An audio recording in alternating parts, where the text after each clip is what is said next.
A veteran was driving through the white silence of Northglass when he heard a weak bark beneath an old snow shelter. Inside, a mother German shepherd stood over 3 freezing puppies, refusing to move even as her body trembled. Beside them was a handwritten sign. "Please take them somewhere safe. Do not bring them back." But this was not a simple case of abandonment. On the dog's collar was a name that led the veteran to a house with no locks. Yet one man inside could not leave. What Ember had been guarding was more than her puppies. She was protecting the last hope her owner still had. Tell us where you're watching from, and please don't forget to like, share, and subscribe. The storm had ended before sunrise, leaving Northglass beneath a brightness so complete it seemed almost unnatural. Snow covered the roofs, the empty sidewalks, and the long black line of Highway 41. Beyond the town, Lake Superior lay beneath a pale winter sky, its frozen edges reflecting the morning sun in sheets of silver. The world looked clean from a distance. Up close, every road shoulder held buried branches, stalled vehicles, and drifts deep enough to stop a truck. Cormac Elias Breckenridge stood beside his rescue vehicle with one gloved hand resting on the hood. At 57, he still had the height and broad shoulders of the soldier he had once been, though the years had changed the way he carried them. He leaned slightly forward when standing still, as if listening for a mechanical fault no one else could hear. His face was long and sharply cut, with high cheekbones, a strong square chin, and a nose that bent subtly left from an old injury. His clean-shaven jaw and carefully trimmed undercut gave him a disciplined appearance, but the gray sweeping through his dark hair, especially the distinct silver line above his right temple, softened the severity. He wore an olive-drab combat shirt beneath a charcoal work vest, the camouflage sleeves marked by stitched horizontal bands at the upper arms. There were no unit patches or medals. The shirt was practical, warm beneath a coat, and sturdy enough for the work he did now. Cormac no longer dressed to remind anyone who he had been. He dressed for weather, grease, and emergencies. The call had come from the county dispatcher 20 minutes earlier. A backup generator at a radio relay station north of town had failed during the night. The main power had returned, but another line of weather was expected after dark, and the station could not be left without a functioning reserve. Cormac checked the steel cable mounted behind the cab, then opened the driver's door. A small brass rescue whistle shifted beneath his collar as he climbed inside. The whistle had once been used to signal vehicles through dust, smoke, and whiteout conditions.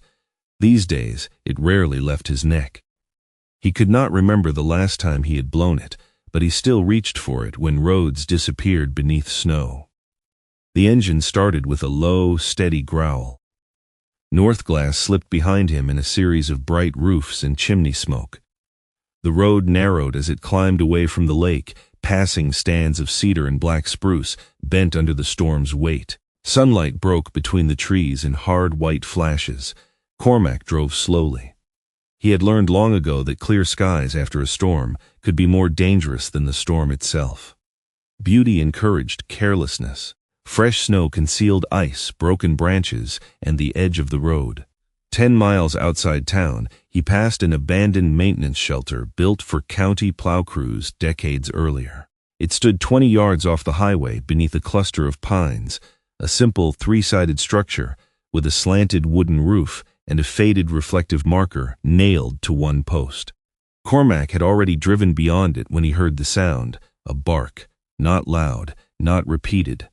The sound was rough and incomplete, almost lost beneath the hum of the heater and the tires pressing through packed snow. Cormac lifted his foot from the accelerator. For several seconds there was only the engine. Then the bark came again. He looked into the side mirror. The shelter was already shrinking behind him. Cormac slowed, checked the road, and reversed carefully until the entrance came back into view. He turned onto the narrow access lane, the truck's tires pushing through snow that had not yet been cleared. The closer he came, the more details emerged. A set of tire tracks curved toward the shelter and back out again. Wind had softened their edges, but had not erased them. Whoever had stopped there had done so recently. Cormac parked several yards away and killed the engine. The silence that followed was enormous. He opened the door and stepped into air so cold it tightened the skin across his face. His brown rescue boots sank almost to the ankle. He pulled on heavier gloves, took a folded thermal blanket from behind the seat, and walked toward the shelter without calling out. The dog appeared as a shape within the shadow. At first, Cormac saw only upright ears and a pair of amber eyes. Then she shifted. She was a German shepherd, female, with a black and gold coat dampened by snow. Her body was long and naturally lean, but this thinness was not natural. The fur along her sides sank between her ribs. Her hips stood out beneath the dark saddle that crossed her back unevenly, widening over the right shoulder before narrowing toward the left flank. A leather collar circled her neck. A rope had been tied from that collar to one of the shelter posts, long enough for her to move beneath the roof but not far enough to reach the road. She was not alone. 3 puppies lay pressed beneath her chest and belly on a faded wool blanket. They were very young, perhaps 7 weeks old. One had more golden fur than black and a dark teardrop-shaped mark on its forehead. Another was broader, with both ears still folded. The third remained almost hidden against the mother's hind leg. The shepherd lowered her head. A warning rose from her chest, too weak to be frightening, but too deliberate to ignore.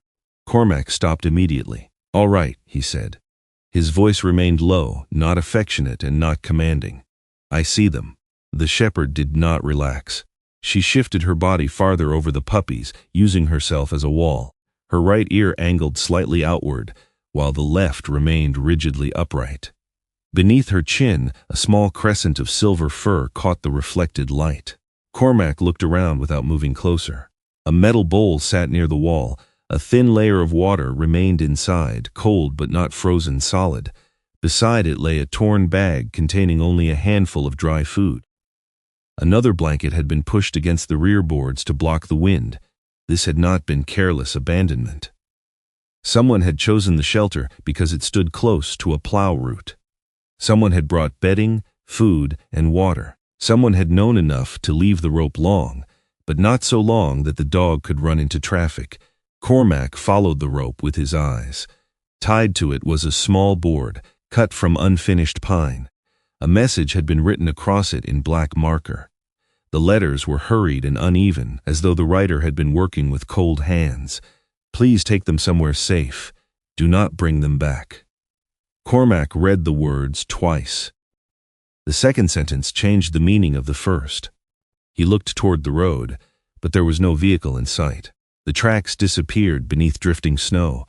The shepherd growled again when he shifted his weight. Cormac lowered the thermal blanket to the ground, then slowly opened it. He placed it within the dog's reach, but did not push it toward her. Next, he returned to the truck for a shallow container and a sealed packet of soft food kept among his emergency supplies. He opened the packet and set it several feet away. The smell reached the shelter almost immediately. The dog's nose moved, but she did not leave the puppies. Cormac sat down in the snow outside the shelter. The cold seeped through his work pants and into his knees, but he stayed still. He kept his hands visible and his gaze slightly averted.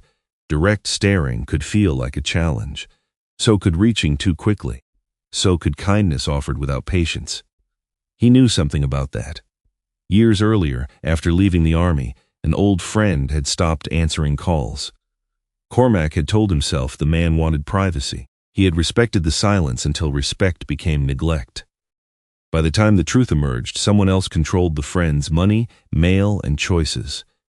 Cormac had carried that failure quietly ever since. The dog watched him. "You don't have to trust me," he said, "but they need warmth." One of the puppies moved beneath her. The smallest made a faint sound and tried to lift its head. The mother turned at once, nosing the puppy back toward her chest. Cormac saw the effort it cost her. Her forelegs trembled. Her breath came quickly. She had been protecting them for hours, perhaps longer before they ever reached this place. He glanced at the water bowl again. Still not frozen. 3 hours, perhaps 4, not all night. That mattered. It meant whoever had left them had expected someone to come. The mother finally stretched her neck toward the food. She took one cautious step, then stopped and looked back at the puppies. Her body remained positioned between Cormac and the blanket. He slid the container closer with the toe of his boot. She ate without taking her eyes off him. The food disappeared quickly, but she did not search for more. Instead, she returned to the puppies and nudged each one in turn. Cormac unfolded the thermal blanket farther. The wider puppy crawled onto it first by accident, pushing weakly with its hind legs. The mother allowed the movement but shifted closer. For several minutes, nothing changed. Then the smallest puppy's breathing became shallow. Cormac noticed because the tiny chest stopped rising at the same rhythm as the others. He leaned forward. The shepherd's head snapped toward him. A deeper warning sounded from her throat. Cormac stopped again. "I know," he whispered. The puppy tried to crawl but collapsed against the blanket. Cormac looked at the dog, then at the opening beyond the shelter. The veterinary clinic was nearly 30 minutes away in good road conditions. Waiting longer would not earn more trust. It would only consume time the puppy might not have. He removed his right glove. Slowly, he extended the bare hand, palm down, not toward the puppies, but toward the mother. She smelled oil, leather, cold metal, and the faint trace of other animals that had ridden in his truck. Her nostrils moved. Her amber eyes remained fixed on his face. Cormac did not speak again. After several seconds, the dog touched her nose to his knuckles. It was not permission, not yet, but she did not pull away. Cormac moved 1 inch at a time. When his hand reached the smallest puppy, the mother rose unsteadily. Her lips drew back, but she did not advance. Cormac lifted the puppy with both hands and brought the tiny body against his chest, inside the open front of his parka. The shepherd stood fully now, though her legs shook beneath her. For one suspended moment, Cormac expected her to lunge. Instead, she stepped close. Her eyes searched his face. Then she pressed her nose against his forearm, directly above the puppy hidden inside the coat. Cormac felt the warmth of her breath through the fabric. "I've got this one," he said quietly. "You come with the others." The dog remained beside him. Cormac moved the remaining puppies into a padded rescue crate lined with the thermal blanket. He did not separate them from their mother. He placed the crate in the rear of the heated truck and left the door open. The shepherd hesitated at the edge of the shelter. She looked once toward the forest road. Then she climbed into the vehicle and curled around the crate as closely as space allowed. Only after all 3 puppies were within reach did she lower her head. Cormac climbed behind the wheel, still holding the smallest puppy inside his coat. He radioed the clinic while pulling back onto the highway. Dr. Linnea Hartwick answered on the second call. Her voice was calm, brisk, and fully awake despite the early hour. Linnea was 52, the only veterinarian in Northglass willing to open her clinic for livestock injuries, winter rescues, and frightened animals whose owners could not wait until morning. "I need the warming room," Cormac said. "German shepherd mother. 3 young pups, 1 fading." "I'll have it ready," Linnea replied. "Do not overheat the small one. Slow warmth. Keep the airway clear." Cormac adjusted his coat around the puppy and kept one hand on the wheel. From the back seat came the sound of the mother shifting whenever the truck turned. She never looked out the window. She watched the crate. At the clinic, Linnea was waiting beside the rear entrance in teal scrubs and a plum-colored quilted coat. Her black and silver hair curled around her jaw, one bright silver lock falling near the right side of her face. She did not rush toward the shepherd. She opened the door, turned one shoulder aside, and let the dog see the warming room before reaching for anything. Together, they carried the puppies inside. The smallest began breathing more evenly after controlled warming and fluids. The other 2 were weak but responsive. Linnea examined the mother last, working slowly while the dog kept her eyes on the heated box, holding her puppies. "Long-term malnutrition," Linnea said, "not from a few hours at that shelter." Cormac stood near the wall, his coat still open. "Can they recover?" "They have a chance." Linnea looked at the shepherd. She gave them most of what she had. The dog allowed Linnea to check her paws, ears, and abdomen, though her body tightened whenever a hand moved near the collar. Cormac noticed it then. The old leather was almost invisible beneath the thick fur around her neck. Linnea parted the coat carefully and found a small brass plate attached to the collar. The metal had darkened with age. Cormac rubbed it gently with his thumb until the engraved words became clear. For Evan. Wherever I am, Ember will always find her way back to you. Cormac read the message once, then again. Behind him, the dog lifted her head. Ember. At the sound of the name, her right ear tilted outward and her amber eyes settled on him. The shelter, the rope, the hurried sign, and the second sentence, do not bring them back, suddenly belonged to something larger than abandonment. Someone had not thrown these dogs away. Someone had tried to send them beyond the reach of a place they feared. Cormac closed his fingers around the brass plate, careful not to pull the collar. Outside the clinic windows, Northglass remained brilliantly white beneath the winter sun. Inside, Ember rose despite her exhaustion and moved closer to the heated box. She placed her muzzle beside the glass, watching her puppies breathe. Cormac stood beside her, the engraved name still resting beneath his hand. Evan. Whoever he was, Ember had not forgotten him, and Cormac suspected she had not finished trying to find her way home. The brass plate did not give Cormac an answer. It gave him a direction. For Evan.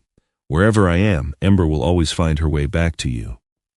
The words stayed with him long after Dr. Linnea Hartwick took the collar gently between two fingers and turned Ember's neck just enough to read the engraving herself. The clinic's warming room hummed softly around them. A heat lamp glowed above the puppies. Stainless steel trays sat in neat rows. Outside the window, the morning sun struck the snow so brightly that the glass seemed filled with white fire. Ember did not care about the light. She stood beside the warmed box, ribs rising and falling beneath her black and gold coat, her amber eyes fixed on the three small bodies inside.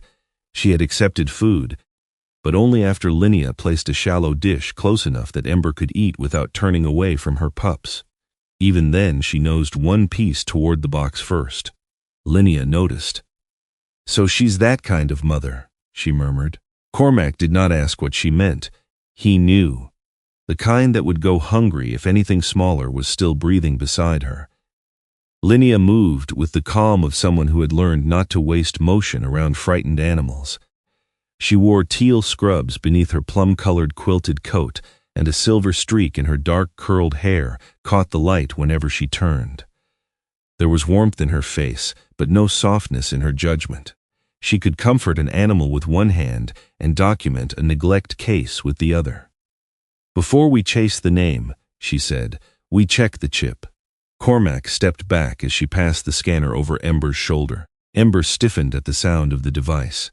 It's all right, Linnea said, not to soothe her like a child, but to make the room predictable. Just a little noise. The scanner beeped.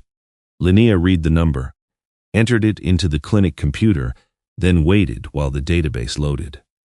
Cormac watched her expression change before she said anything. Not surprise, not relief, more like the look of a woman finding a road sign knocked sideways after a storm. Registered owner, she said, Peter Markham. Cormac held still. Address? Old one. Linnea leaned closer to the screen. South edge of Northglass. Looks like a property that was sold years ago. She scrolled again. Secondary contact. Evan Lucas Markham. Same surname, adult son, most likely. The name in the computer matched the name on the collar. Evan was real. Cormac looked toward Ember. At the sound of that name, she lifted her head. Linnea noticed that too. There's a note attached to the file, she said more quietly. Peter Markham, Volunteer Mountain Rescue. Deceased 6 years ago. The room seemed to narrow around the sound of the words. Cormac had known men who left behind uniforms, photographs, tools, and bills. He had known families who kept a coat hanging by the door for too long because removing it felt too much like agreeing with the loss. But a dog was not a coat. A dog remembered the hand, the voice, the road home. Peter Markham had left his son a living promise. And now that promise had been tied to a post beneath a winter shelter with 3 puppies and a message begging strangers not to send her back. Cormac rubbed his thumb once along the edge of his scratched watch face. The habit came before thought. "We need to notify someone," he said. Linnea turned from the screen. "I can call the number on file, but if the address is old and the dog was left with that sign, I don't like the idea of alerting whoever answers first." Cormac looked at her. She met his eyes steadily. "You don't like it either." No, he didn't. There were situations where urgency tempted people to step outside the lines and call it courage. Cormac had seen enough of that in his life. Sometimes it saved time. Sometimes it created a mess that buried the very person you meant to help. He took out his phone. "I'll call Joelle." Linnea gave a short nod, approving not because she liked procedures for their own sake, but because she understood what happened when feelings ran faster than proof. Deputy Sheriff Joelle Ramsey answered with wind in the background. "Ramsey, it's Breckenridge. I found a German Shepherd and 3 pups at the county shelter north of the Lake Road. There's a sign. There's a collar with a name." Linnea scanned a chip, a pause. Joelle's voice changed by half a degree, the way good officers let concern enter without letting it take the wheel. "Are the animals safe?" "At the clinic. Weak but alive." "And the sign?" "Asked whoever found them to take them somewhere safe. Said not to bring them back." Another pause. "Text me the chip information and a photo of the sign," Joelle said. "Do not go knocking on doors alone." Cormac almost smiled, though nothing in him felt amused. "I wasn't planning to. People say that right before they do." Her tone remained dry, but not unfriendly. "Send it." By noon, the clinic had settled into a rhythm of quiet recovery. The puppies slept beneath controlled warmth.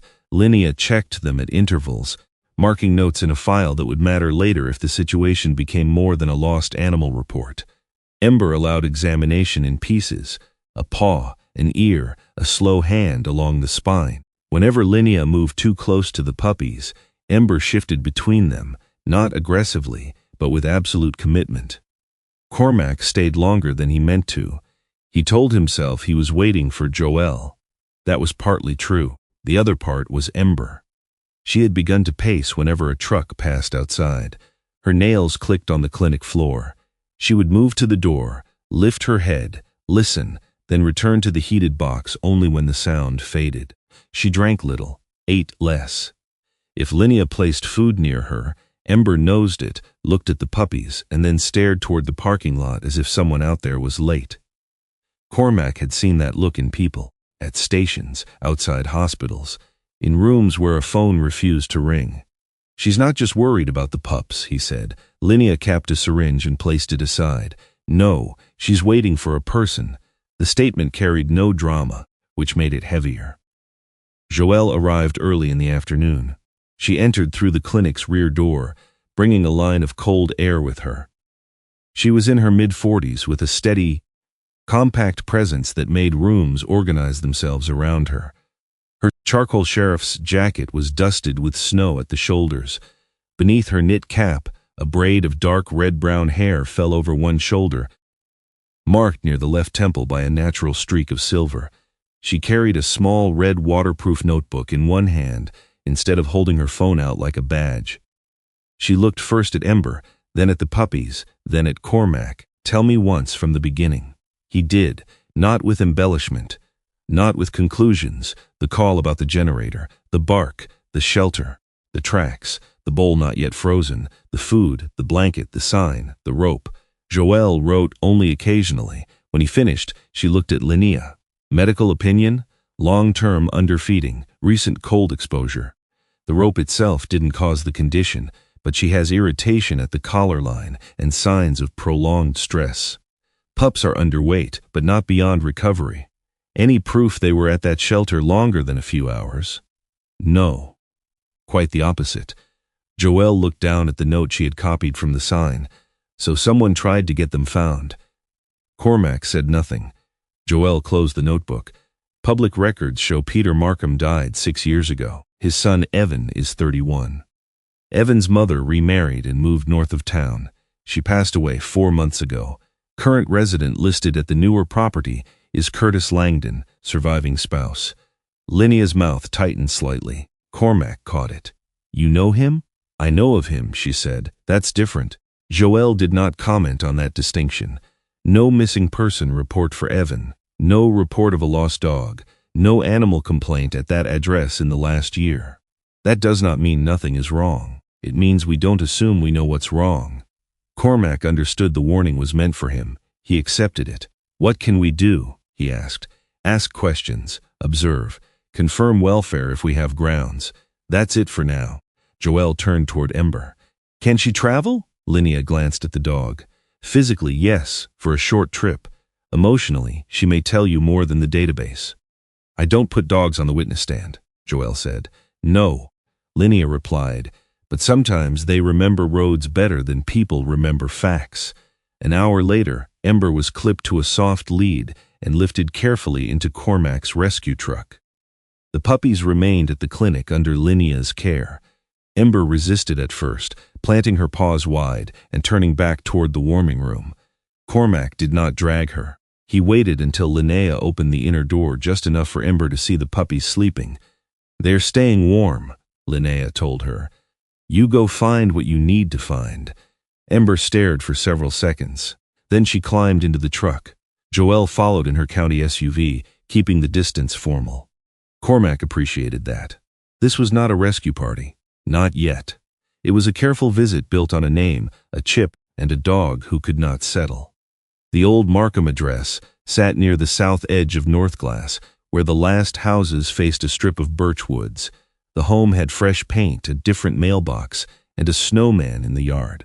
A woman answering the door recognized Peter's name only because the previous owners had left forwarding labels by mistake years ago. Markham? She said. They moved after the wife remarried, I think. North side, past Pine Break Road. Joel thanked her, asked 2 brief questions, and left without pressing. They drove north. The road changed as they climbed away from town again. Houses spread farther apart, the forest thickened, and the snow along the ditches rose in clean white walls. Ember stood braced in the back seat, looking from window to window. At the turn for Pine Break Road, she changed. Her body went rigid. Then she gave a low sound. Not a bark, not a whine, something in between, and pressed toward the right side of the truck. Cormac slowed. You know it, he murmured. Ember's tail lowered. Her ears shifted unevenly, left high, right tipped outward. She stared down a narrower road where spruce trees leaned over the snow like a tunnel. Cormac pulled onto the shoulder and waited for Joel to come alongside. The deputy stepped out. That road? Cormac nodded toward Ember. She thinks so. Joel studied the narrow turn. We verify. We don't assume. But she got back in and led the way. The property appeared half a mile later. A 2-story wooden house set back from the road, dark brown beneath the snow, with a porch that seemed to sag at one corner. The yard had not been shoveled. No fresh footprints marked the walk. A pickup truck sat near the side shed, buried under enough snow to suggest it had not moved in days. Curtains covered every front window. Cormac parked behind Joel but left the engine running. Ember began trembling before the doors opened. It was not the trembling from cold he had seen beneath the shelter. This was sharper, conflicted. Her body leaned toward the house while her paws resisted the floor mat. Joel came to Cormac's window. You stay by the truck unless I ask otherwise, he nodded. I mean it, I heard you. She looked at Ember, then back at him, and keep her on the lead. Joel walked toward the porch alone, one hand visible, the other holding her notebook. She did not approach like a raid. She approached like someone giving a closed door a chance to become a conversation. Before she reached the steps, a voice broke through the house, male, loud, uneven with anger. Cormac could not catch every word, but he heard enough to recognize pressure in the tone. Not a simple argument, not grief, something practiced. Then came a crash inside, not large, a chair perhaps, a drawer. Something knocked aside. Another voice followed, thinner and strained. Just give me my phone and my papers. That's all I'm asking. Ember pulled hard toward the house. Cormac tightened the lead but did not yank her back. She shook from shoulders to tail, a low, broken sound rising in her throat. She wanted to run forward. She wanted to hide. Both truths fought inside her body. Cormac crouched beside her. You know who's in there, he whispered. Ember did not look at him. Joel turned once and lifted her palm toward Cormac. Stay. Then she knocked. The house went silent. For a moment, all Cormac heard was the wind moving loose snow across the yard. A shadow crossed behind the curtain.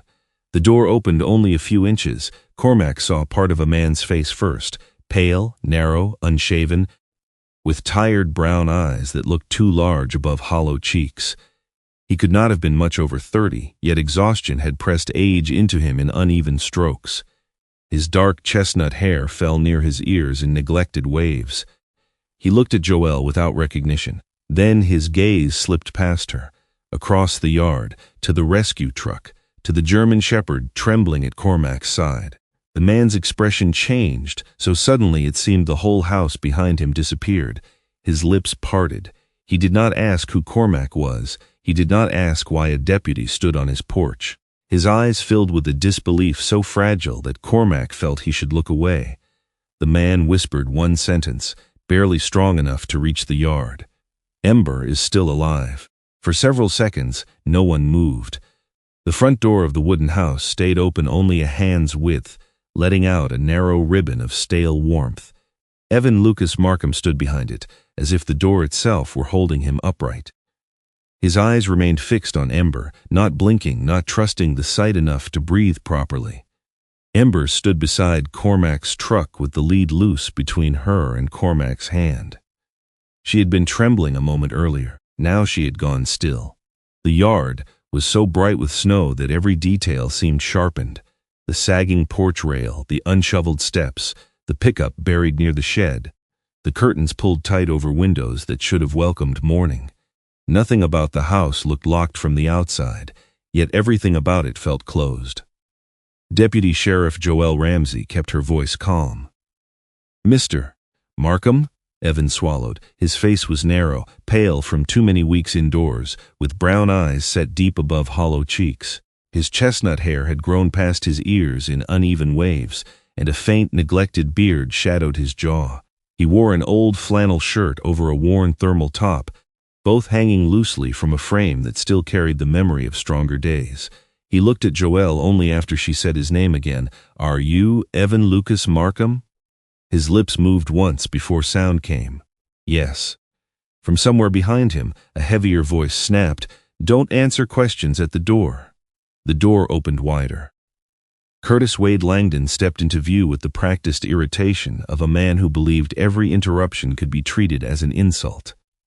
He was in his late 40s, thick through the neck and middle, with a short beard the color of dull straw, and a face reddened by heat, cold, or temper. His hair had been combed back with too much oil, leaving the thinning crown exposed beneath the overhead light. He smiled at Joelle, but the smile did not reach his pale blue eyes. "Deputy Ramsey," he said, "this is a family matter." Joelle did not step closer. "I received information related to a dog registered to this household." Curtis's gaze flicked past her to the yard. When he saw Ember, something tightened in his jaw. It was quick, almost hidden. But Cormac saw it. So did Ember. She did not bark. She lowered her head and shifted her body, angling herself between the porch and the open space where Evan stood. Curtis recovered his expression. "That dog ran off. Evan's been upset. He gets confused when he's under stress." Evan's eyes moved toward Curtis, then away. Joelle opened her red notebook but did not write yet. "Mr. Markham, did Ember run off?" Evan's fingers closed around the edge of the door. Curtis answered first. "Like I asked, Evan." The words were not loud. They did not need to be. For the first time, Curtis looked at Joelle as if she might become inconvenient. Evan's mouth trembled. He looked across the yard again, where Ember stood with her ears uneven, her amber eyes locked on him. In that look, something inside him seemed to struggle upward from beneath months of silence. "No," he whispered. Curtis turned sharply. "Even." The name landed like a warning. Cormac's hand tightened around the lead, not because Ember pulled, but because his own body wanted to move. He forced himself to stay by the truck. Joelle had told him to stay back. More than that, Evan needed one moment in which no one replaced Curtis's control with someone else's urgency. Joelle's voice remained steady. "What happened to her?" Evan stared at the snow between his boots and the porch threshold. "I took her to the shelter." Curtis gave a humorless laugh. You see, he admits it. He dumped the dog, and now he's upset because somebody brought her back. Evan flinched at the word, but his eyes rose again to Ember. I left food, he said, and blankets. I knew the plow road passed there. His voice grew smaller. I thought someone would find them before morning. Cormac felt the cold press into his chest. Joel turned slightly toward Curtis. Them? Curtis spread his hands. Puppies. 3 of them. Another problem I was expected to pay for. A low sound came from Ember's throat. Cormac crouched beside her and rested 2 fingers lightly against the lead clip, not restraining, reminding. Curtis looked at the dog with open dislike now. That animal has caused enough trouble in this house. Evan suddenly stepped forward, enough that the door opened wider. The movement revealed the room behind him. It was not filthy, not in the dramatic way people sometimes imagined when they wanted an easy explanation. That almost made it worse. There were clean dishes stacked badly beside the sink, bills arranged in uneven piles, a framed photograph turned face down on a side table. A pair of woodworking clamps sat beside a cardboard box, as though someone had gathered tools and then been stopped before carrying them away. On a wall near the hallway hung an older photograph of a man in a mountain rescue jacket, one arm around a younger Evan and the other hand resting on a German shepherd pup. Ember, before her body had grown long and lean, before the silver crescent under her chin, before she had learned to stand like a door between Evan and the world. Evan saw Cormac looking. My dad, he said faintly. Peter. Curtis's face hardened. This is exactly what I mean. He gets emotional, and then nothing makes sense. Joelle shifted her stance. Mr. Langdon, I need to speak with Evan privately. No, it came too fast. Joelle looked at him. Curtis cleared his throat and adjusted his tone. I mean, I don't think that's wise. He's not in a good state. His mother passed, and he's been struggling. I've been handling the house, the bills, the bank. I have paperwork. He reached inside and returned with a brown leather folder.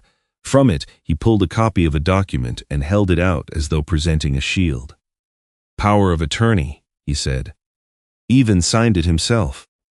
Joelle accepted the paper, but did not give it the reaction Curtis wanted. She scanned the first page, then the date.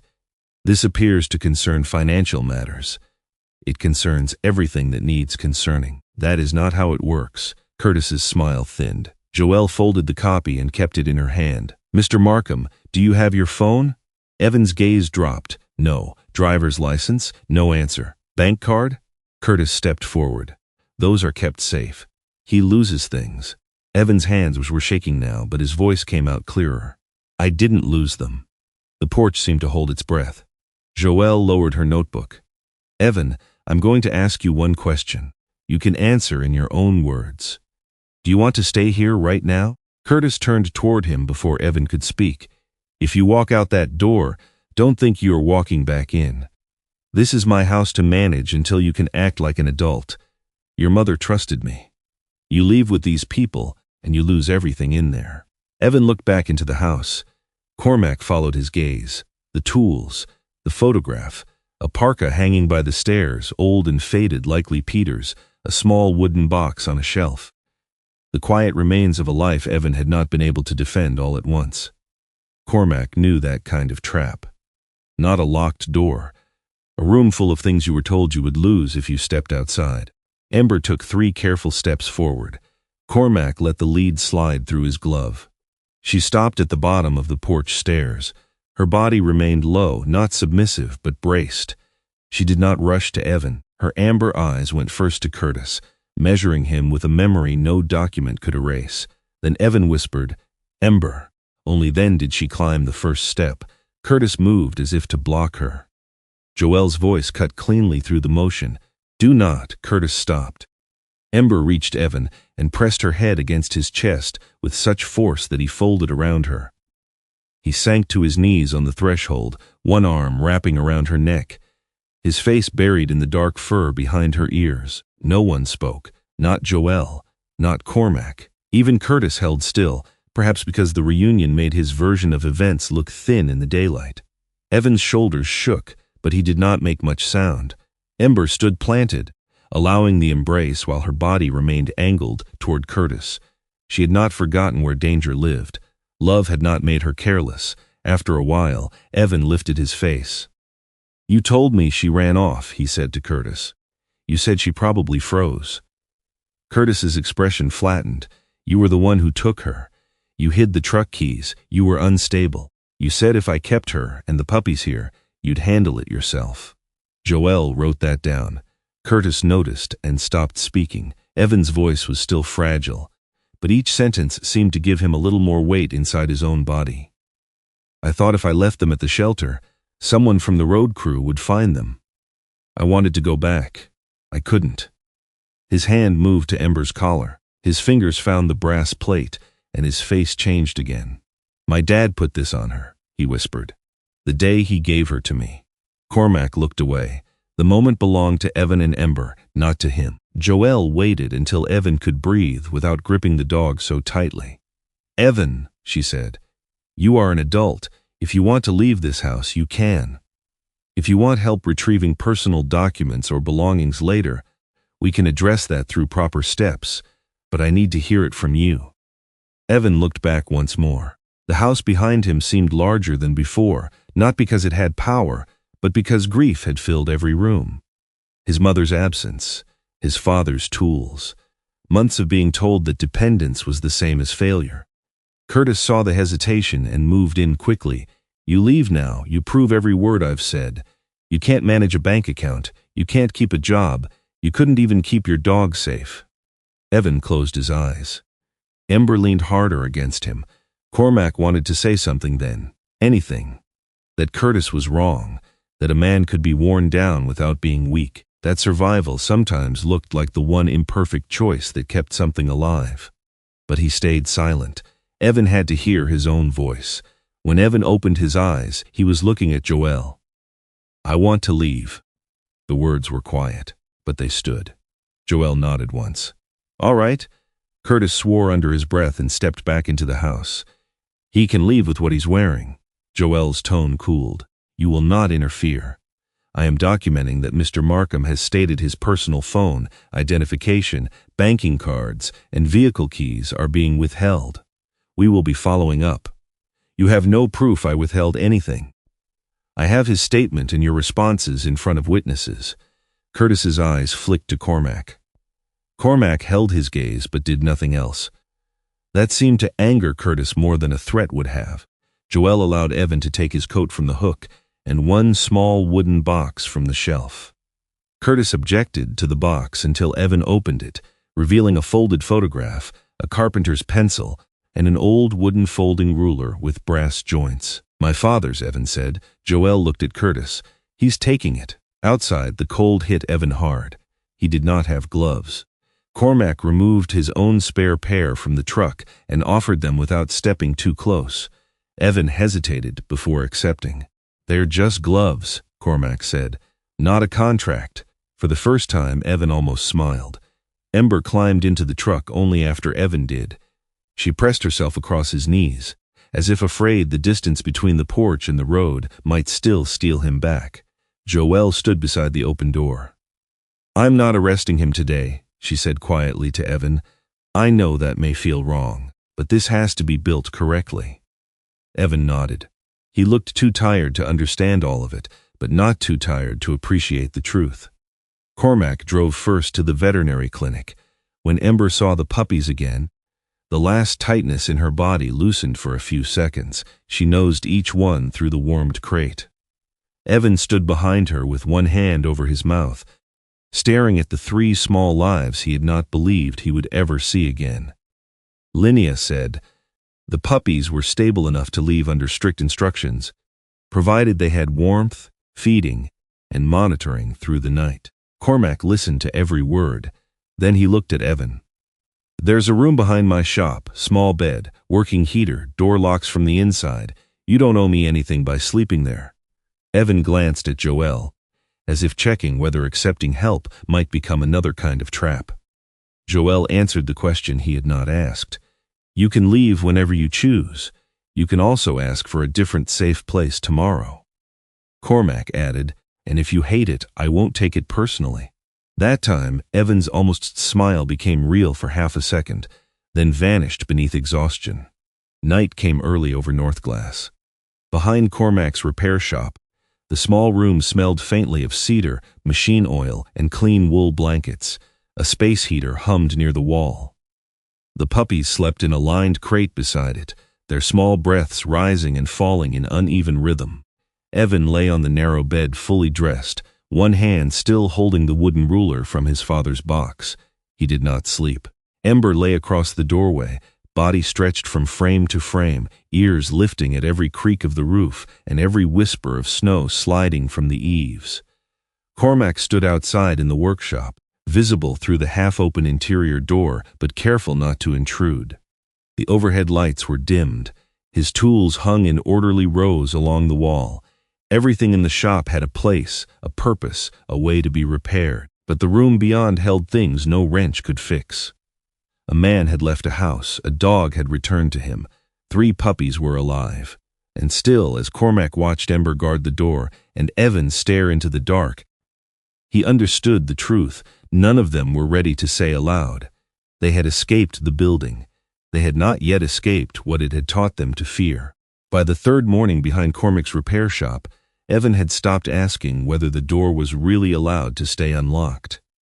He still checked it. He checked it after breakfast, after feeding Ember, after walking the short path to the bathroom, after every unfamiliar engine passed on the road beyond the yard. But the question no longer came out loud. That was progress of a kind, small enough that anyone else might have missed it. Cormac did not. He noticed the way Evan's hand paused on the knob before turning away. He noticed how Ember rose every time Evan stood, as if the motion itself required protection. He noticed the puppies growing stronger in the lined crate near the heater, their small bodies beginning to push against the edges of the world that had nearly closed over them. The room smelled of cedar shavings now. Evan had asked for scrapwood the evening before. Not tools, not a project, just pieces to hold in his hands. Cormac had given him short lengths of pine, birch, and maple, then left, without asking what he planned to do with them. By morning, Evan had sanded one piece smooth, using only a folded square of old paper from the workbench. The surface was uneven, but the motion had steadied him. Ember lay nearby, her head on her paws, watching. Cormac brought coffee to the open doorway and stopped outside it. Linnea called. Puppies are due for another check at 10. Evan nodded. He looked better than he had at the house, but better was not well. His flannel had been washed. His hair had been trimmed lightly at the back by Opal from the diner, who had insisted she used to cut her husband's hair and had not forgotten how. His eyes still carried the shadow of someone listening for the next sentence that might take everything away. After that, Cormac said, "Joelle wants to put your statement in order. Paige Barlow will be there." Evan rubbed his thumb along the little wooden folding ruler he had taken from the house. The brass joints clicked softly. "Lawyer?" he asked. "Legal aid. She knows estate paperwork and financial control cases." Evan's face tightened at the last phrase. Cormac set the coffee on a small table just inside the room. "You don't have to tell everything at once." Evan looked toward Ember, then to the puppies. The smallest one was awake, nosing blindly at its mother's leg. "I think if I stop," Evan said, "I won't start again." So he started. Not in Joelle's office, not in a courtroom, not with anyone telling him where the story should begin. He started in the small back room, while snowmelt dripped from the shop roof and the heater ticked against the cold. His mother had become sick the previous winter. At first, there had been appointments, then bills, then more appointments, then long nights where Evan slept in a chair because she did not like waking up alone. He had left his woodworking job temporarily, certain he could return when things stabilized. They didn't stabilize, he said. The power of attorney had seemed practical then. Curtis had presented it as one less burden. 6 months, he said. Just enough time to pay medical bills, deal with insurance, sign routine forms when Evan was too tired to drive into town. Evan had signed because his mother trusted Curtis. After she passed, the paper somehow remained. Curtis kept using it, first for bills, then for the bank account, then for mail. He told Evan grief made people careless. He said Evan would lose the house if he tried to manage anything too quickly. He kept the bank card safe. Then the truck keys. Then Evan's phone. After accusing him of sending confusing messages to people who did not need to be dragged into family business, Cormac listened without moving. Ember lifted her head when Curtis's name was spoken, but she did not growl, not anymore. Her reaction had changed from alarm to attention, as if she was learning that a name could be heard without summoning the man himself. He said the house wasn't mine, Evan continued. He said Mom had wanted him to manage it until I could prove I was stable. I asked to see the will. He said I didn't want to know what was in it. His mouth twisted, not into a smile, but into something bitter and tired. I believed him longer than I want to admit. Cormac thought of Eamon then. Eamon sitting in a motel room years ago, bank statements spread across a bed, saying almost the same thing. I believed it because by then I didn't trust myself enough not to. Cormac had not known what to do back then. He had arrived with anger, tools, and old loyalty. None of those had been enough. This time, he said nothing until Evan was finished. At 10, they drove to the veterinary clinic. Dr. Linnea Hartwick documented Ember's condition with the careful neutrality of someone building a record that needed to stand under scrutiny. She weighed the shepherd, checked the healing marks around the collar line, examined the puppies, and wrote notes in precise language.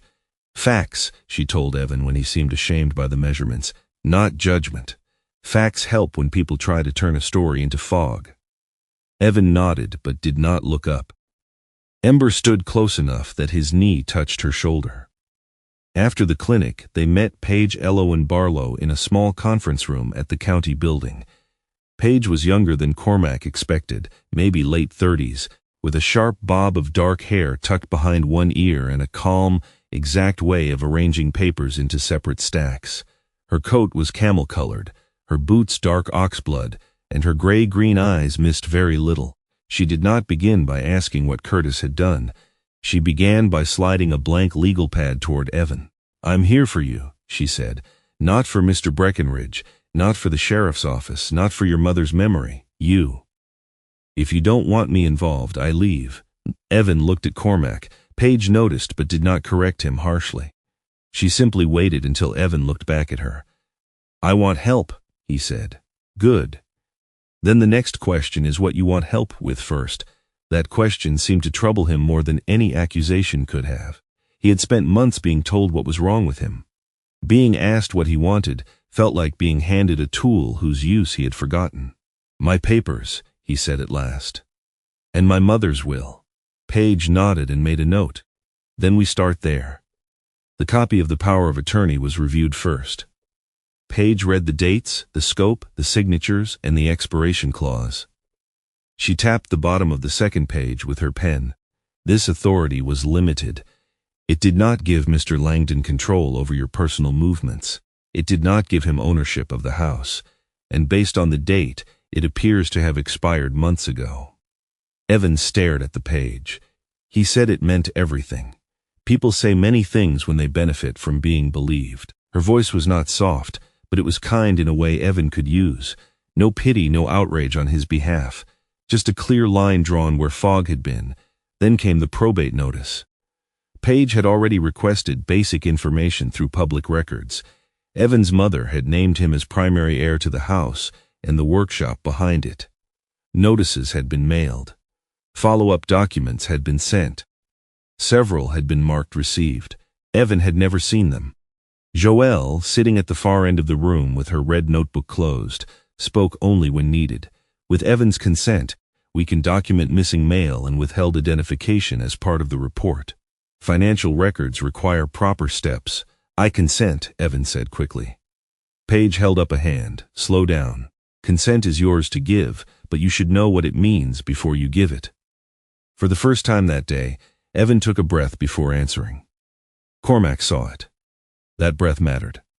By afternoon, the story widened beyond the room.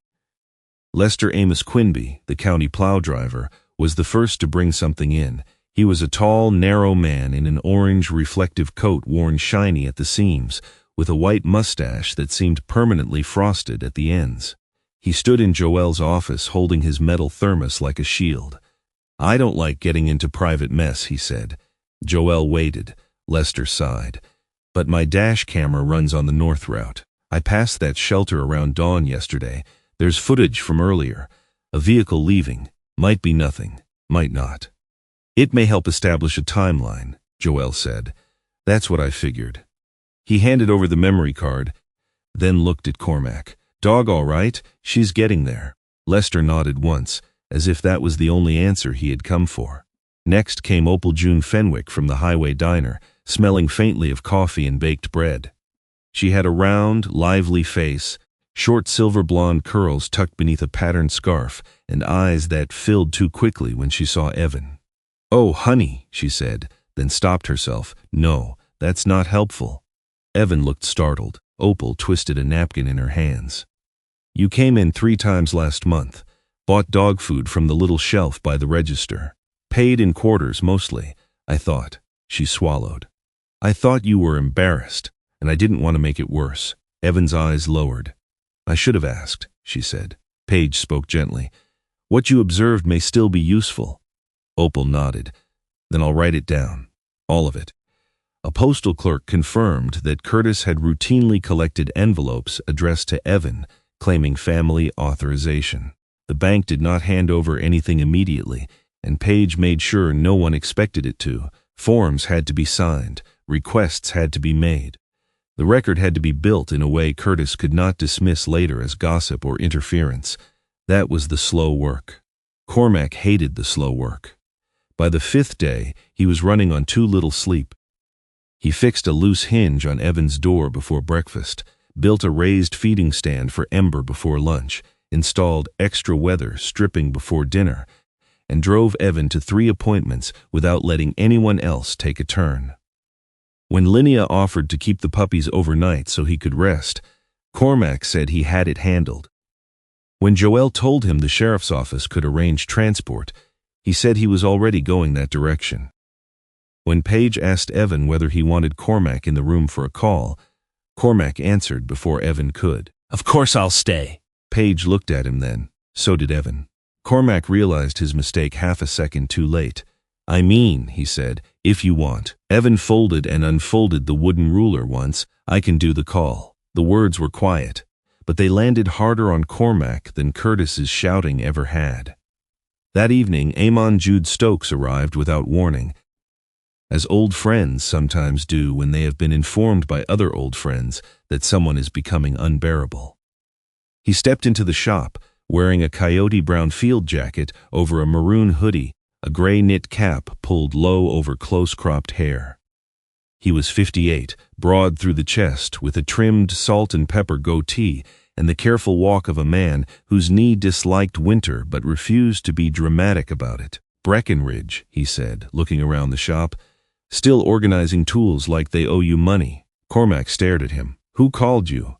Joelle, Linnea, maybe God. Hard to say. Popular vote, though. Eamon's smile faded when he saw the room behind the shop, the sleeping puppies, Ember at the doorway, and Evan seated at the small table with forms spread before him. He introduced himself to Evan simply, without pressing for details. Then he waited until Cormac followed him outside into the cold. The sky was clear. Stars had begun to show above the shop roof. Eamon leaned against the fender of the rescue truck. You remember when you found out what happened with my brother and my checks? Cormac looked away. I remember being late. You were late, Eamon said. You were also not the person who did it. Cormac said nothing. Eamon pulled a small red notebook from his jacket pocket and tapped it against his palm. You know what helped me most after?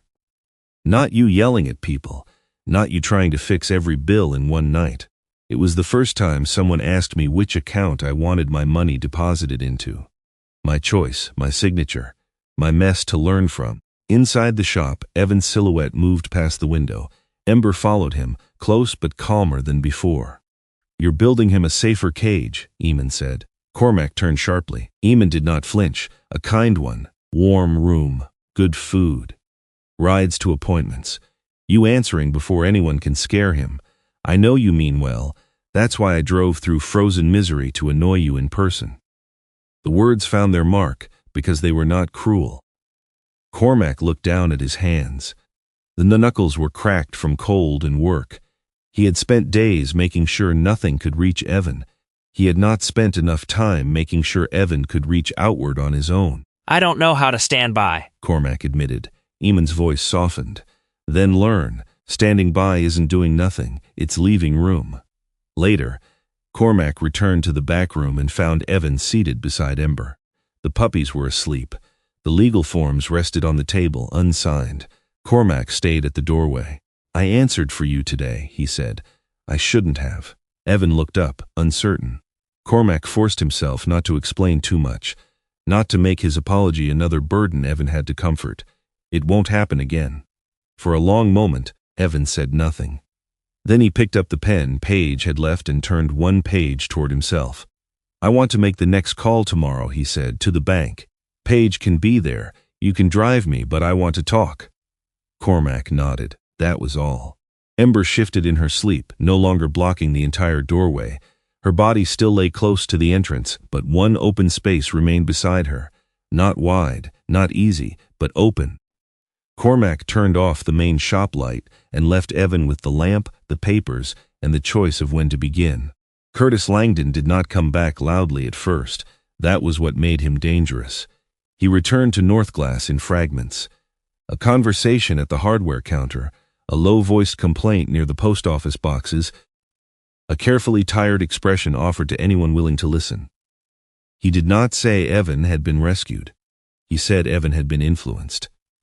He did not say Ember had been found at a county shelter with 3 starving puppies. He said his family's dog had been taken by people who did not understand private grief. By the end of the week, the town had 2 stories. In one, Evan was a grown man trying to reclaim his life after months of financial control. In the other, Cormac Breckenridge was a hard-edged veteran with a rescue truck, a past no one knew much about, and a habit of inserting himself into problems that did not belong to him. Cormac heard the whispers without needing anyone to repeat them. People looked away too quickly when he entered Opal's diner. A man at the fuel pump stopped mid-sentence when Cormac walked by. Even at the feed store, where folks usually discussed weather before breathing, the clerk asked if everything was sorted out with that Markham business in a tone that said he had already heard another version. Cormac did not defend himself. That should have been easy. He had spent years not explaining himself to people. But this was different. Curtis was not merely smearing his name. He was building a new cage around Evan, one made of public doubt. By Thursday afternoon, Cormac stood outside the repair shop with one hand on the open hood of a snowmobile and the other resting on the scratched face of his watch. Inside the back room, Evan was on the phone with Paige Barlow, speaking to the bank himself. His voice came through the thin wall in short, careful sentences. Yes, Mom, I understand. No, I did not authorize that transfer. I can come in with identification once replacement documents are issued. Cormac forced himself to stay outside. Every muscle in his body wanted to step in, take the phone, make the call cleaner and faster. He could probably say the right things. He could reduce Evan's shaking voice to a set of facts. He also knew now that doing so would steal the most important part, the right to sound unsteady and still be believed. The shop door opened behind him. Deputy Sheriff Joelle Ramsey stepped in from the snow, charcoal jacket dusted white at the shoulders, red notebook tucked beneath one arm. She did not waste time on greeting rituals. Curtis filed a report this morning, she said. Cormac closed the snowmobile hood slowly. About what? Claims Evan removed property from the house without permission. Claims you're holding him here. Claims the dog and puppies belong to the household and were taken unlawfully. Cormac's jaw tightened. Joelle saw it. Don't. I didn't say anything. You were about to say something with your truck keys. He looked away toward the yard. Snow fell in bright flakes, soft enough to look harmless. The kind of snow tourists admired before they learned what it could hide. Joelle stepped closer, lowering her voice. Listen to me. Curtis wants this to become a fight between you and him. He cannot easily explain expired paperwork, missing mail, and bank transfers. But he can explain 2 angry men in a yard.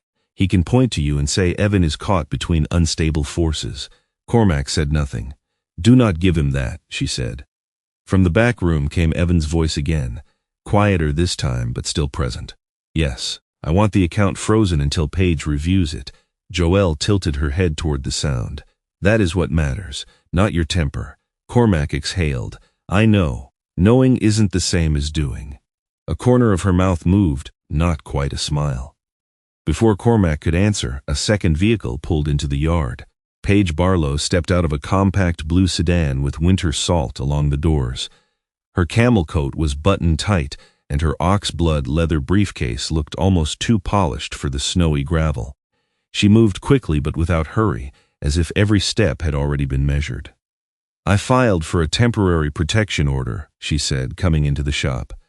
The judge signed it. Evan appeared in the doorway behind her, phone still in hand. His face had gone pale again. Paige turned toward him first, not Cormac. It restricts Curtis from contacting you directly, coming to this property, or interfering with your access to documents and accounts while the estate matter is reviewed. It is temporary, but it gives us room. Evan looked at the paper she handed him. Ember rose from the floor and pressed against his leg. She had gained some strength during the week. Her coat still showed the thinness beneath, but her eyes were clearer, and the crescent of silver fur beneath her chin stood out whenever she lifted her muzzle. Behind her, the three puppies tumbled awkwardly over a folded blanket near the heater, unaware that humans could turn paper into fear. So he can't come here? Evan asked. He has been served electronically through counsel and will receive physical service today, Paige said. But people do not always respect paper. If he appears, you do not argue. You call Joelle. Evan nodded. Cormac heard the instruction as if it had been meant for him, too. The afternoon dimmed early beneath thickening clouds. Opal brought stew in a covered pot and left it on the shop counter with uncharacteristic silence. Lester Quinby stopped by to check whether Cormac had watched the copied dash camera footage yet, then pretended he was only there to ask about a plow blade. Even Eamon, called from the road, heard Cormac's voice and said, Remember, room, not rescue. Cormac did remember. He gave Evan space. He let Paige review documents at the small table without hovering. He watched Ember follow Evan in a slow shadow from room to room, calmer than before, but still alert to every engine sound. Near dusk, a truck turned off the road and came hard into the yard. Ember heard it first. Her head snapped up. Her ears changed, left high, right-angled outward, and the low sound in her chest began before the vehicle stopped. Evan froze beside the table. Cormac looked through the shop window. Curtis Langdon stepped out into the snow, wearing a brown hunting coat and black gloves. He carried the same leather folder from the house. His face wore the strained confidence of a man arriving with paperwork and resentment in equal measure. Cormac reached for his phone, not the door, not the wrench on the bench. The phone. He called Joelle. Curtis is here, he said, at the shop. Stay inside, Joelle replied. I'm 3 minutes out. Is Evan safe? Yes. Keep it that way by not opening the door unless there is immediate danger. Cormac ended the call and turned to Evan. Paige was already standing.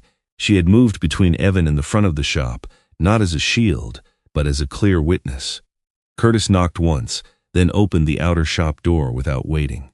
Cold air swept in around him. You people have gone far enough, he said. Cormac stood near the workbench, hands visible at his sides. You need to leave. Curtis smiled without warmth.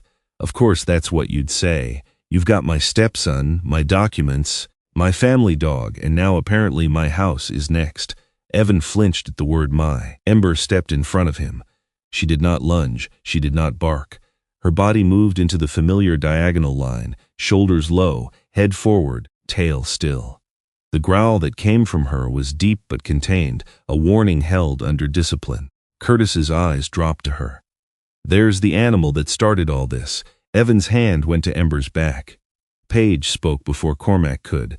Mr. Langdon, you are subject to a temporary order restricting contact. You need to leave immediately. Curtis lifted the folder.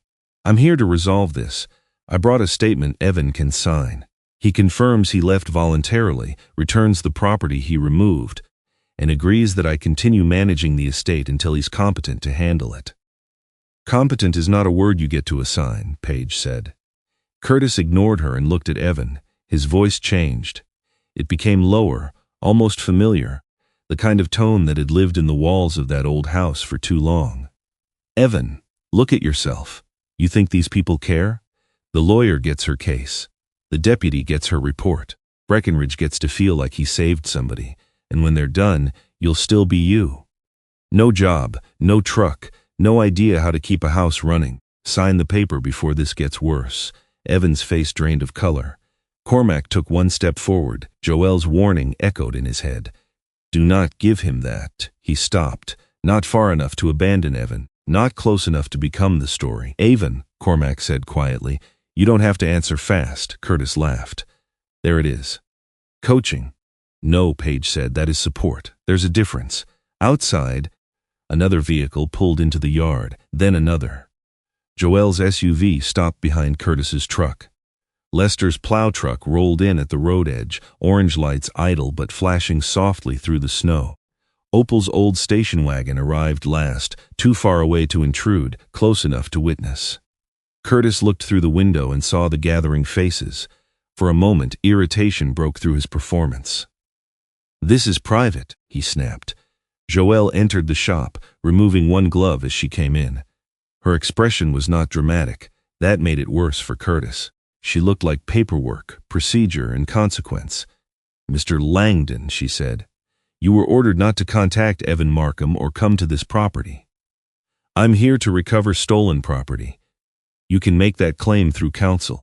He's being manipulated. Joelle looked at Evan. Do you want Mr. Langdon here? The shop went very still. Evan's hand trembled against Ember's back. The German shepherd leaned into him, her own body steady but ready. Her eyes never left Curtis. Cormac felt the old urge rise again, to speak, to protect, to make the moment easier. He swallowed it. Evan looked at Curtis, then at Paige, then at Joelle. At last he looked at Cormac not for permission, but to confirm that no one was going to take the words away from him. Cormac gave the smallest nod. Evan stepped from behind Ember, only half a step, but it changed the room. The power of attorney expired, he said. Curtis's face tightened. Evan continued, voice shaking but audible. You don't control my accounts. You don't control my mail. You don't control my house. And you don't control Ember. Curtis opened his mouth. Evan raised his voice, not loud, but firm enough to stop him. I'm not signing anything. I want my documents returned through Paige. I want my truck keys returned through the sheriff's office. I want you to stop contacting me. His breathing quickened, but he did not retreat, and I want you to stay away from Ember and the puppies. The words landed without flourish. There was no thunder, no sudden music, no heroic speech that transformed him into someone new. He was still pale, still frightened, still a man with weeks of recovery ahead. But the room had heard him. Curtis's mask slipped. You think you can talk to me like that after everything I did for your mother? Joelle stepped forward. That's enough. I kept that roof over his head. Mr. Langdon, he couldn't even keep a dog fed. Ember's growl deepened. Evan bent slightly and placed one hand on her shoulders. Down, girl. Ember did not lie down, but the sound faded. That, more than anything, changed Cormac's breath. Ember had listened to Evan, not because danger was gone, but because he had finally spoken as someone worth following. Curtis moved toward Evan with the folder raised, not striking, not lunging, but closing the distance in a way that ignored every warning in the room. Joelle moved between them immediately. Curtis Langdon, she said, clear and even, you are in violation of a temporary protection order. You are being taken into custody. Curtis protested. He argued about rights, family, stolen property, false claims.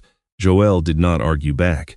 She guided the process with practiced calm while another deputy, arriving moments later, assisted. There was no struggle worth remembering, no dramatic clash to feed the story Curtis had tried to write. Just a man who had been told to stay away and chose not to. When Joelle led him outside, Curtis looked once over his shoulder at Cormac. Cormac did not move. That seemed to disappoint him. The patrol vehicle pulled away through the falling snow, red and blue lights muted by the white evening. For a long while, no one inside the shop spoke. Opal stood near the doorway with both hands clasped at her chest. Lester removed his cap and stared at the floor. Paige quietly gathered the unsigned statement Curtis had dropped and placed it in a plastic sleeve. Evan remained in the center of the shop. Ember still stood in front of him. Her body was rigid, as if the door had not closed yet, as if the truck might return, as if Curtis's voice could still come through the walls. Evan slowly lowered his hand to her back. "It's over for tonight," he said. Ember did not move. He knelt beside her, not collapsing this time, not clinging as he had on the porch. He placed both hands gently along her shoulders and looked into her amber eyes. "You heard me," he whispered. "I said it." Her right ear tilted outward. "I said it myself." The tension went out of her 1 inch at a time, first the neck, then the shoulders, then the back legs. Finally, Ember lowered herself onto the shop floor beside Evan's knees. She did not sleep, not yet, but she lay down. Cormac watched from the workbench, hands empty, mouth closed. For once, he had not saved the moment by taking it over. Evan had spoken. Ember had believed him, and in the quiet after Curtis's truck disappeared from the yard, that was the first victory that truly belonged to them. Justice in Northglass did not arrive with a single gavel strike. It arrived in envelopes, appointments, signed statements, waiting rooms, corrected records, and the strange patience required when truth had to become paperwork before it could become protection. The morning after Curtis Langdon was taken from Cormac's repair shop, Evan woke before dawn and found Ember still beside the bed. She was not blocking the entire doorway this time. Her body lay at an angle, close enough to rise if needed, but not stretched across the frame like a barricade. The smallest puppy slept against her belly. Evan sat up slowly. For a moment he expected the old fear to return in full, the feeling that every quiet morning was only a pause before someone told him what he had lost. Instead, what came was thinner, less certain but real. A question: what happens now? Paige Barlow answered part of it before breakfast. She arrived with a folder divided into colored sections and placed it on the table in Cormac's back room. Cormac made coffee, then stepped away before anyone had to ask him to. He moved into the shop and pretended to sort socket wrenches, close enough to be useful, far enough to leave the room to Evan wrenches. Paige noticed. Evan noticed, too. "The first hearing is not about everything," Paige said. "It is only about extending the protection order. The court does not need to decide the estate today. It does not need to decide every financial question. It only needs to decide whether temporary distance is necessary while those things are reviewed." Evan ran one thumb over the brass joint of his father's folding ruler. "So I don't have to prove my whole life by noon?" "No," Paige said. "You only have to tell enough truth for the right door to stay closed." That was how the weeks began. One door at a time. At the first hearing, held in a small county courtroom that smelled faintly of old paper and melting snow from everyone's boots, Curtis appeared in a navy suit that fit too tightly across the shoulders. His hair was combed back, his black signet ring polished, his leather folder set neatly on the table before him. He looked less like the man who had stood in Cormac's shop, and more like someone rehearsing for sympathy. He spoke of grief, of responsibility, of a household that had become difficult after illness. He said Evan had been fragile after his mother's passing, and that he, Curtis, had only tried to keep bills paid and property secure. Judge Helena Voss, a silver-haired woman with narrow reading glasses and a voice so even it made exaggeration feel foolish, listened without showing what she believed. Then Paige spoke. She did not call Curtis a monster. She did not turn the hearing into a sermon. She placed dates beside signatures. She placed the temporary order beside Curtis's decision to come to the shop. She placed Evan's statement beside the fact that his phone, bank card, identification, and truck keys had not been returned. When Evan was asked whether he wanted the order extended, his throat tightened so quickly that Cormac, sitting in the back row, almost leaned forward. He stopped himself. Evan looked down at Ember. She lay beside his chair, wearing her old leather collar and nothing else that suggested training or authority. Her amber eyes were half closed, but her ears remained aware of every voice in the room.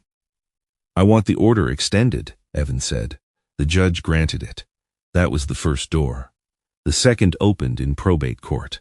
The estate hearing took place a week later, not in a dramatic courtroom, but in a smaller room, where a clerk with tired eyes adjusted a video screen and asked everyone to speak clearly for the record. Evan expected Curtis to argue that the house had been promised to him. He expected hidden pages, sudden surprises, some final proof that his mother had chosen someone else.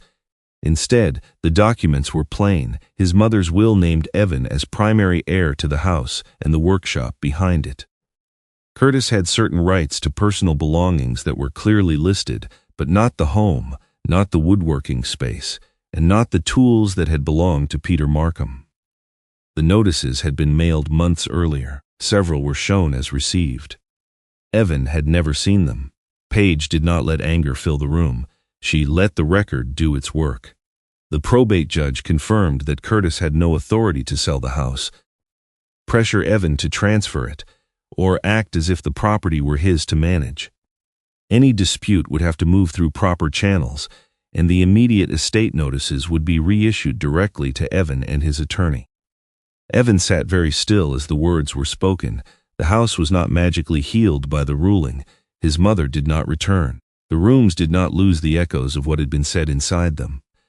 But the house stopped being a weapon in someone else's hand. That was the second door. The third was financial, and it opened slowly. The bank did not hand over records because a story was sad. Paige filed the required requests. Evan signed consent forms after each one was explained. Joelle submitted the proper documents related to the investigation. Days passed, then more days. When the statements came, they were not shocking in the way stories sometimes wished facts would be shocking. They were worse because they were ordinary. Small transfers, repeated withdrawals, payments that had nothing to do with medical bills, utilities, property tax, or repairs, amounts just large enough to matter, just small enough to hide inside the blur of grief and exhaustion. Evan read the first page, then pushed the stack away. Cormac, who had driven him to Paige's office and waited by the wall, did not pick it up for him. Paige placed one hand on top of the papers. "You do not have to read all of it today." Evan swallowed. "I want to know what was mine. Then we will go page by page." He nodded, and they did. That was the third door. The fourth belonged to the animals. Linnea Hartwick's veterinary report did not dramatize Ember's condition. It listed weight, temperature, muscle loss, dehydration risk, nursing stress, and the state of the puppies. It recorded that the shelter had contained food, water, and bedding, which supported Evan's explanation that he had attempted to place them where they might be found. It also documented longer-term underfeeding that could not be explained by a few hours in the cold. Lester Quinby's dash camera footage placed the family vehicle near the shelter before dawn. Opal Fenwick wrote down what she had seen at See the Diner. Evan buying small amounts of dog food, with coins, looking over his shoulder before leaving, refusing a free meal until she wrapped it and called it extra. The postal clerk confirmed that Curtis had regularly collected envelopes addressed directly to Evan. None of those pieces shouted. Together, they formed a line no one could easily step around. Curtis tried. Through his attorney, he claimed he had been overwhelmed. He said he had reduced expenses because the household had become unaffordable. He said the dog and puppies created costs no one had planned for. He said Evan was sentimental, confused, and easily influenced by people who liked rescuing strays. Paige let the statements come. Then she answered them with records. Money had been used for Curtis's personal purchases, while Evan had been told there was not enough for heat, food, or veterinary care. Notices had been withheld while Curtis spoke as if he alone understood the estate. The old power of attorney had expired. It had never given him ownership of Evan's life. The case separated into parts, as Paige had warned. The protection order remained civil. The estate review continued separately. The financial matter moved through investigation. The animal-related charges followed their own path. Justice did not come as one door flying open. It came as several doors refusing to be closed again. Weeks turned into a month. Snow remained across Northglass, but the light began to change. Afternoons lengthened. Icicles softened at the edges. The puppies grew rounder and louder, turning Cormac's back room into a small kingdom of paws, blankets, and chewed shoelaces. Ember regained strength, though she still rested with her body angled toward Evan whenever strangers entered. Evan changed more quietly. He replaced his identification, opened a bank account only he could access, signed paperwork with his own hand. He began correcting people when they asked Cormac questions meant for him. Not sharply, just enough. "You can ask me," he said once, when a clerk looked past him toward Cormac. Cormac nearly smiled. The final hearing related to Curtis's agreement happened on a clear, bitter morning. The roads glittered with packed snow, and the courthouse steps had been salted twice before sunrise. Curtis did not look at Evan when he entered. The agreement avoided a longer trial. Curtis accepted responsibility for financial misuse, violating the protection order, and harmful neglect related to Ember and the puppies. He agreed to repay money, return remaining documents and keys through official channels, withdraw claims against the house, and have no contact with Evan for a long period determined by the court. It was not perfect. It was not everything, but it was enough to give Evan a place to stand. When Evan was asked whether he wished to speak, he stood slowly. Ember rose with him. For a moment it looked as if she would step in front as she always had. Her shoulders shifted, her head lowered. Then Evan touched 2 fingers to her collar. "Beside," he whispered. The command was so soft most people did not hear it. Ember did. She moved to his left side and stood there. Evan unfolded a single sheet of paper. His hands shook, but he did not hide them. "I signed the first paper because my mother was sick," he began. "I thought I was helping.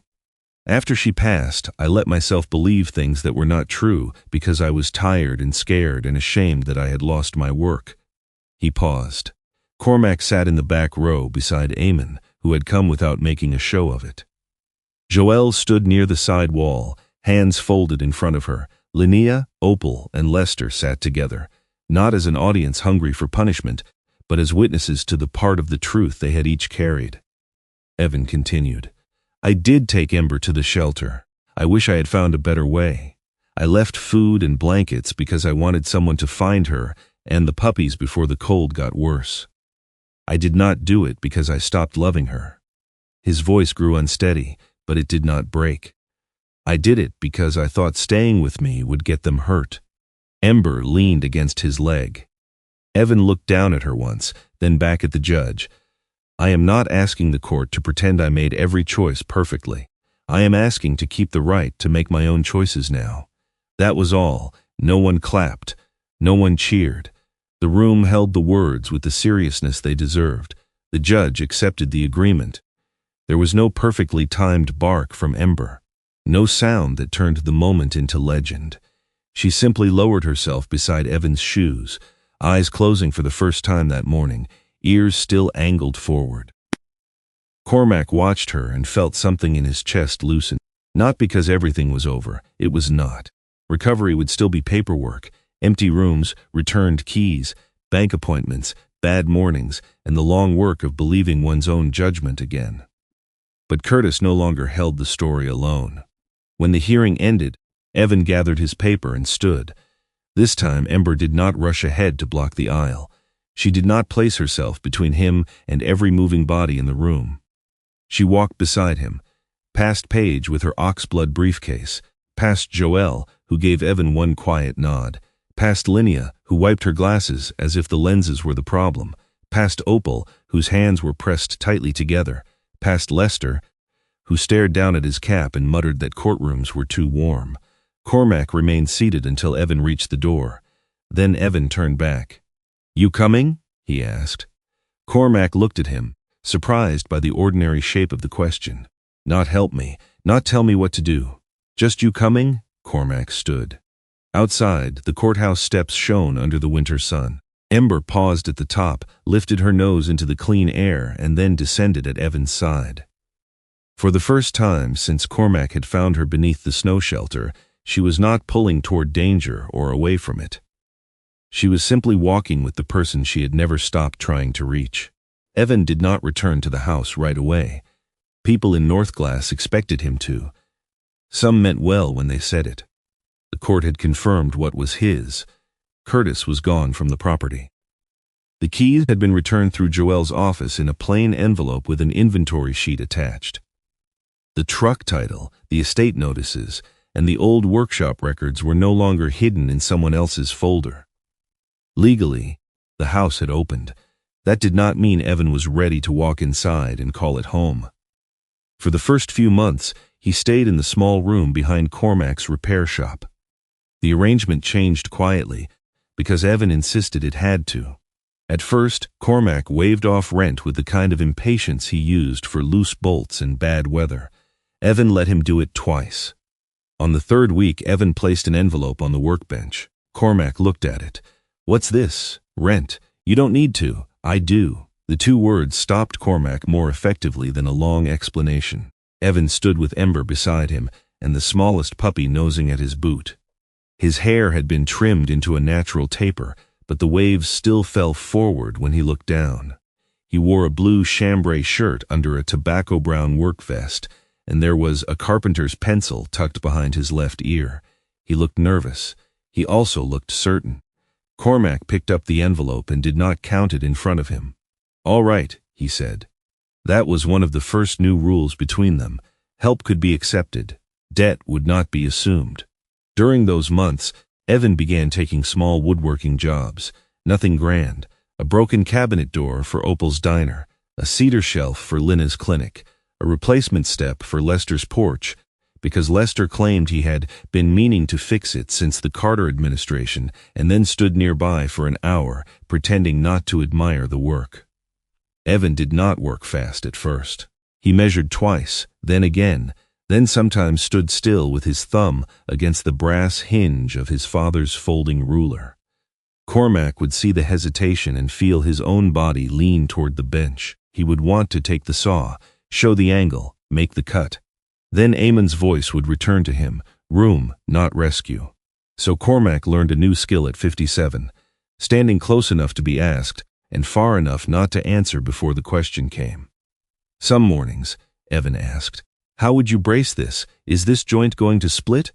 Can you hold the other end?" Cormac answered only what was asked. Other mornings, Evan worked alone while Cormac fixed snowmobiles, plow blades, and starter motors a few yards away. The shop filled with a sound neither of them named, tools used without fear. The old pickup came next. It sat behind the house for several weeks before Evan asked Cormac to bring it to the shop. The battery had died. The tires needed replacing. The cab smelled of cold vinyl, dust, and months of being useless. When Cormac opened the hood, he saw Evan standing back from it as if the truck were not a machine but a decision. "You want me to handle it?" Cormac asked. Evan took a breath. "No, I want you to tell me where to start." So they started with the battery, then the plugs, then the fuel line. Day by day, the pickup returned to itself. So did Evan in less visible ways. He drove it first in the yard, then along the road to the lake, then one afternoon all the way to the house he had not slept in since the day Joelle brought him out. Ember rode with him. Cormac followed in his rescue truck because Evan had asked him to. Not because Cormac had decided he should. The house looked smaller in late winter light. The snow had sunk below the porch rail. Icicles clung to the eaves in thinning rows. The windows, once covered tight, were bare now. Paige had arranged for the locks to be changed. Joelle had cleared the last belongings Curtis was allowed to recover through proper channels. What remained was Evan's to enter, keep, sell, alter, or leave. He stood at the bottom of the steps for a long time. Ember stood at his left side, alert but not pulling. The smallest puppy, the one with the dark teardrop-shaped mark on its forehead, sat in the truck whining softly until Evan looked back and gave a short whistle. "Not yet," he told the pup. Then he climbed the steps. Inside, the air was stale but not hostile. That surprised him. Rooms could hold memories without continuing to obey them. The first room Evan changed was not the bedroom. It was the small office where Curtis had kept folders, bills, copied forms, and the old power of attorney he had waved around like a key to someone else's life. Evan removed the desk. He took down the metal filing shelves. He washed the walls himself, then painted them a warm white that caught afternoon light from the side window. Cormac helped install new outlets, but only after Evan handed him the tools. By spring, the room had become a workshop, not large but bright. A proper bench stood under the window. Pegboards held chisels, clamps, squares, and planes. The old folding ruler rested in a shallow wooden tray Evan made for it. The first finished pieces were simple: low dog beds with rounded corners, raised feeding stands for older animals, little memorial boxes with sliding lids for families who wanted somewhere tender to keep a collar, a tag, or a photograph. Linnea placed the first order through the clinic. Then Opal asked for 3. Then people from 2 towns over began calling. Evan did not call it a business at first. That word felt too large. He called it work. Work was enough. The puppies grew into themselves before anyone was ready. The bold one with the wide black saddle and folded ears became a tumbling, fearless creature who tried to climb into every toolbox. The cautious pup with the golden line between the eyes watched everything before moving, then moved with surprising confidence. The smallest, the golden one with the dark teardrop mark, remained closest to Ember and to Evan. Linnea handled the adoption process with a firmness that allowed no sentiment to outrun good sense. No impulse placements, she said, filling out forms at the clinic counter. No one gets a puppy because the story made them emotional. 2 adult homes were chosen after interviews, visits, and careful discussion. 1 pup went to a retired couple outside Marquette who had raised German Shepherds before and kept a fenced yard that backed onto open fields. The other went to a park ranger and her husband, both steady, patient people who had lost an older dog the previous year and were ready for a new life without expecting it to replace the old one. The day they left, Evan wore his brown work vest and kept his hands busy adjusting collars that had already been adjusted twice. "I can still say no," he said. Linnea stood beside him, quiet. "You can," she said. "Do you want to?" Evan looked at the 2 puppies, then at the people waiting with soft voices and careful hands. No, it hurt anyway. That was the part no one could fix. Ember watched the departures from beside Evan. She did not panic. She smelled each person, touched noses with each puppy, then returned to the smallest one still sitting near Evan's boot. When the vehicles pulled away, she looked after them for a long while, but she did not pull against the leash. Evan crouched beside her. "We chose," he whispered. Ember leaned into him. Not all good decisions felt good when they were made. That was another thing they learned. The smallest puppy stayed. Evan named her Lumen because she had survived beneath dark weather and still seemed to carry a small lamp inside her. She followed Ember everywhere, slept badly unless pressed against her mother's side, and developed a habit of stealing carpenter pencils from Evan's bench. Returning to the house did not heal Ember quickly. For the first weeks, she slept across Evan's bedroom doorway every night.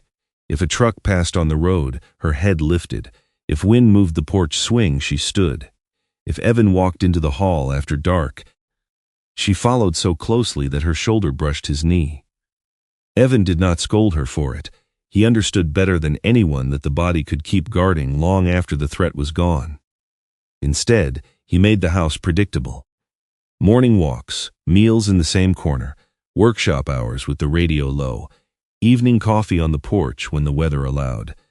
Cormac visited often, but never without knocking. Sometimes he brought a machine part that needed a wooden spacer. Sometimes he brought nothing and accepted coffee in a chipped mug. He never called Evan son. Evan never called him father. They did not need those words. They had something more careful and, perhaps, more honest. 2 men who had met at the edge of damage and learned that independence did not require isolation.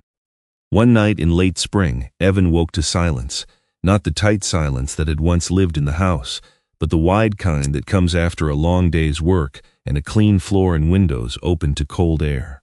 At first, he did not know what had changed. Then he looked toward the door. Ember was not there. His heart struck once, hard. He sat up. Across the room near the stovepipe where warmth gathered, Ember lay on her side in the middle of the floor. All four legs were loose. Her head rested flat. Lumen slept against her belly. One small paw thrown over Ember's dark foreleg. Ember's ears did not lift when Evan moved. She was asleep, truly asleep. Evan stayed very still. A laugh came into his throat, but it was too close to grief to come out cleanly. He lay back down slowly and looked at the ceiling until his eyes blurred. For the first time since she had come home, Ember did not believe she had to be a door. The final snow of the season came 2 weeks later. It was light and slow, the kind that softened roofs without threatening roads. Cormac had driven over that morning to return a repaired sander and stayed long enough for coffee. When he said he was heading toward the north route to check on a generator, Evan asked if he could ride along. Ember and Lumen came too. The rescue truck passed the lake road, then climbed toward the old county shelter beneath the pines. The roof still leaned at the same angle. The reflective marker still caught the light. But the place no longer looked abandoned. The sign was gone. In its place, beneath the shelter, stood a cedar box with a slanted lid and brass hinges. Evan had built it himself. Inside were folded blankets sealed in waterproof bags, small packets of animal food, a laminated card with the number for Linnea's clinic, and another for the county rescue line. On the inside of the lid, Evan had carved simple words: "If you cannot keep them safe, let someone help before the cold decides for you." Cormac pulled to a stop. For a few seconds, no one spoke. Ember sat by the rear window, looking at the shelter where Cormac had first found her curled around 3 fragile lives. Her right ear angled outward. Her amber eyes held the place without fear, without longing, without the old desperate pull. She did not whine. She did not scrape at the door. She did not try to return to the spot where she had once waited beneath snow and uncertainty. Evan reached back and touched her chest. "You don't have to guard that place anymore," he said. Ember turned from the window. She stepped forward between the seats, carefully, as if respecting the quiet of the moment. Then she placed her muzzle on Evan's knee. Lumen immediately tried to climb over her and failed, sliding awkwardly onto the floor mat. Cormac huffed a laugh. Evan laughed too. The sound filled the truck gently, not loud enough to erase the past, only strong enough to prove it no longer owned the whole road. Cormac put the vehicle back in gear. As the shelter disappeared behind them, snow drifted across the windshield in soft white threads. Winter was still winter. The roads could still turn. The cold could still test anything left unattended. But Cormac kept both hands steady on the wheel. Evan sat beside him by choice, and Ember rested her head where trust had finally become heavier than fear. No one in that truck had been made new by a miracle. They had been given time, help, and the difficult mercy of choosing again. And for that morning, on that bright road above Northglass, it was enough. Some storms do not end the moment the sky clears. Sometimes the hardest part is learning how to live after fear has already left the room. Evan, Cormac, and Ember remind us that healing is not always loud. It can be a dog finally sleeping away from the door. It can be a man speaking for himself. It can be a friend standing close enough to help, but far enough to let someone choose. Maybe that is one of God's quiet mercies. He does not always erase the past, but He gives us enough grace to walk beyond it. If this story touched your heart, share your thoughts in the comments.